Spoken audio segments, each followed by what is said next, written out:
What is going on, everybody, and welcome back to another Yu-Gi-Oh! OCG TCG video. Today, guys, we are going to be going over the new Vernalizer Fairy Support that is set to release in Darkwing Blast. Very excited to be discussing these cards with you guys, so without further ado, let's jump right into it.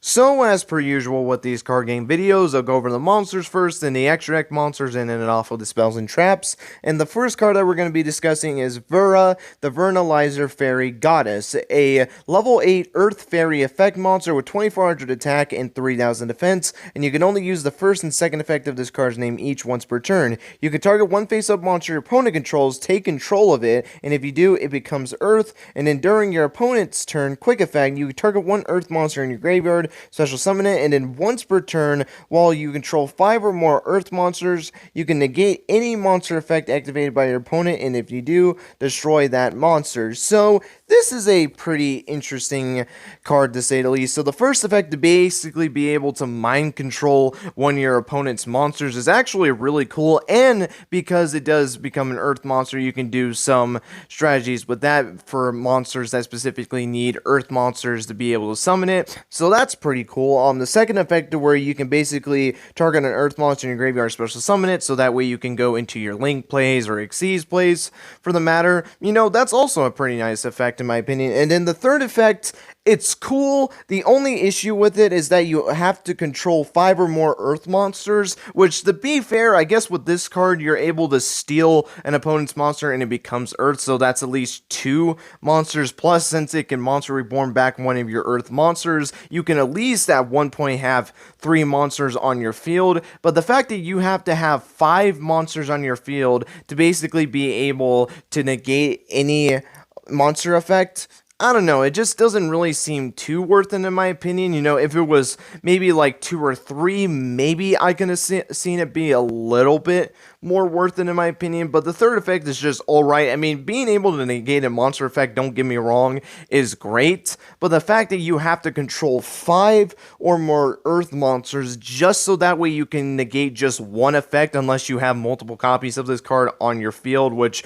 mind you, there's no way to easily special summon this card, so unless you have another way that you can special summon it to your field, which there are plenty of ways to do it, so that's not really too much of a problem, but you have to do that and then get 5 monsters onto your field so that way you can just have one negate. Like, in my opinion, that part of the effect isn't really too great, but overall, this card isn't really too bad in my opinion. It's just an alright card in my opinion.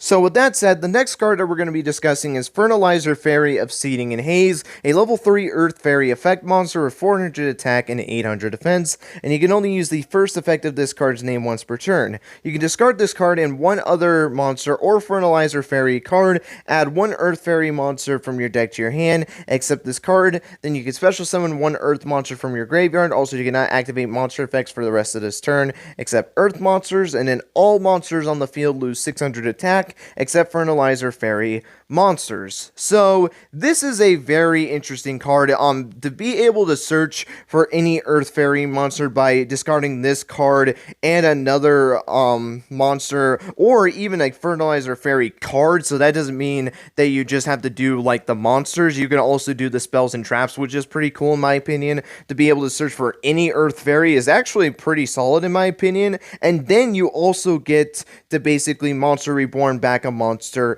as well. So that's really cool as well. And what's nice about it is that that's a potential to get 2 Earth monsters on your field. So if you have Goddess on the field and you use her effect to mind control one of your opponent's monsters, and you're able to summon the monster you added to hand, plus you'll be able to summon the monster from the graveyard, I mean, that's 4 monsters right there, and you're able to get one more Earth monster. You do get that negate. So it does make it a little bit more worth it for Goddess with this card because it makes it easier to at least get enough numbered monsters on the field so that way you can activate it, and it just gets you stuff on the field as well so that way you can Link climb, or you can go into some Xyz plays or even Synchro plays, because I know this deck can do some synchro plays as well if you play some tuner monsters. So yeah, being able to revive a monster and add a monster to your hand is really cool in my opinion, though you do have to discard 2 cards is probably the biggest downside when it comes to this card. And then all monsters lose 600 attack. Don't really care about that effect too much. I mean, 600 isn't really a whole lot in my opinion, so overall, the card not too bad either. I mean, it makes it easier to really get the number that you need for Goddess's effect, but besides that, and just giving you some material for Link and Xyz plays, and even Synchro plays as well, because this deck can go into some Synchro plays as well. Overall, I think this is a pretty alright card in my opinion. But with that said, that's going to lead us into the final card of this video, which is Flower Bloom on the Fertilizer Fairy, a field spell that reads, you can only use the second and third effect of this card's name each once per turn. All monsters you control gain 1000 attack while you control 5 or more earth monsters. You can banish 1 Fertilizer Fairy and Flower Buds from your hand or graveyard. Special summon 1 Verna the Vernalizer Fairy Goddess from your deck. And then if a Fertilizer Fairy monster is special summoned from your graveyard, you can target 1 monster on the field or in either graveyard, return it to the hand. So this card is very fascinating.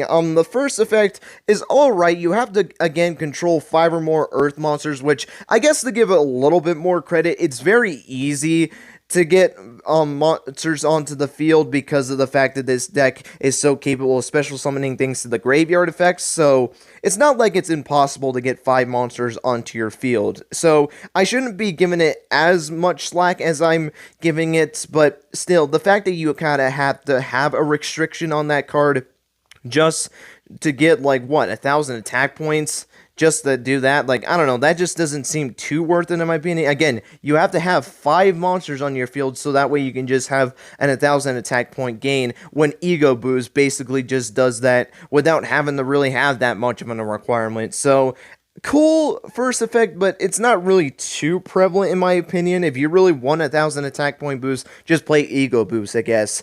The second effect is cool. I don't care for it being too specific. I mean, you need Fertilizer Fairy and Flower Buds in order to special summon Goddess, which I'm not the biggest fan of, but the fact that it could be from the hand or graveyard, and there's ways of getting that card easily to your graveyard, it's not the worst out there, but I just don't really care for it too much. The fact that it's a little too specific for my liking, but it's not like it's impossible. It's very possible to get that monster to your graveyard, so that way you can summon your Goddess. So that makes it a benefit, at least, because it makes it an easy way to go into Goddess. So that's pretty cool. And then being able to essentially return a monster from the field or in either player's graveyard to the hand is pretty cool. So that way you can kind of get some more plays going by getting monsters back to your hand that you can summon out to your field.